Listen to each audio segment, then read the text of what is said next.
Hey friends, it's Zion. It's time for Catechism Monday, although you're going to be receiving this on Tuesday. And the reason I know that is because I'm recording it on Tuesday. As you know, yesterday was a Martin Luther King holiday. And we have two floating holidays here at Zion for our personnel handbook. And I think that each year, one of those we exercise on Martin Luther King Day, given the fact that the school is closed, usually on this day. I don't think the same thing's true of President's Day.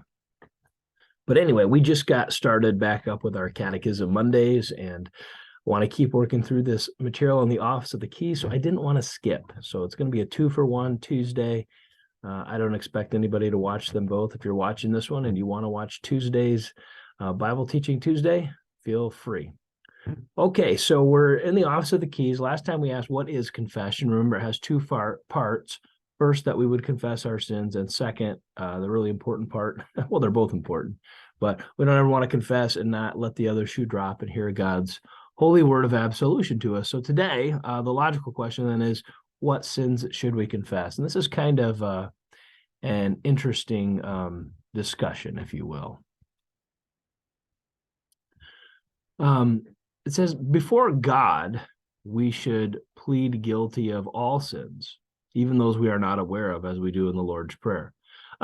Referring there to the petition, forgive us our trespasses as we forgive those who trespass against us. And I think it was last Lent, last springtime, that we were going through the petitions of the Lord's Prayer. So maybe that refreshes your memory on that. But it says, look at this, before the pastor, we should confess only those sins which we know and feel in our hearts. Now, this presumes that Christians are going to be confessing before their pastor, and that may sound kind of Roman Catholic to you and maybe quite un-Lutheran. One thing you should know is that when we do the confession and absolution in worship service, that is a more recent innovation in the history of the church. It was kind of when the practice of going to the confessional began to wane in later days of Protestantism that the confession and absolution as part of the corporate worship became a more regular thing.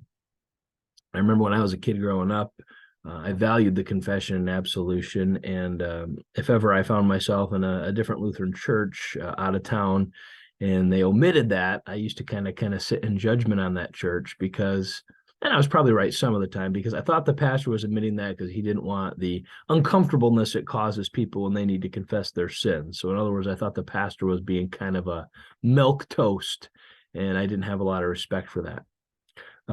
If that's the reason you're not using the confession and absolution regularly, then shame on you, Mr. Pastor. But we don't always have a confession and absolution here at Zion. We always do when we receive the sacrament. I think that's important. But some of our services in our hymnal, like matins, morning prayer, prayer and preaching, do not include a corporate confession and absolution in them. So it is not necessarily a wrong thing if that's not present in every worship service, although it's highly valuable. But please know, the original intent of confession was that parishioners would go to their pastors and confess their sins and hear his word of absolution. And that's still a very powerful thing. And I invite members of Zion, if there's a sin they're struggling with or having a hard time letting go of, to exercise that. Hardly ever happens, but when it does, and the few times it has, it can be very, very powerful. But again, there is such a thing as hidden sin. Things we've done against other people that offended them, hurt them, that we didn't necessarily know or were aware of, yet we're guilty of.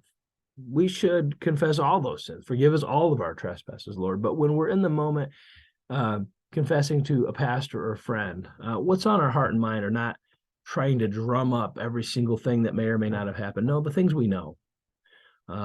Look, I have a terrible attitude toward my brother-in-law. You know, I hate him in my heart. I need to confess that to you. Or,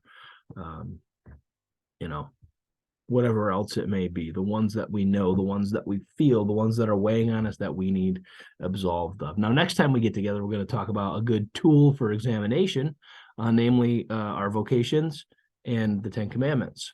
We'll get to that next week. But please know right now that when you go before God, maybe it's in that silent moment on Sunday when we have ourselves reflect, be thinking about those things that are sort of like at the forefront of your mind. Get those off your chest first. Know that God forgives them.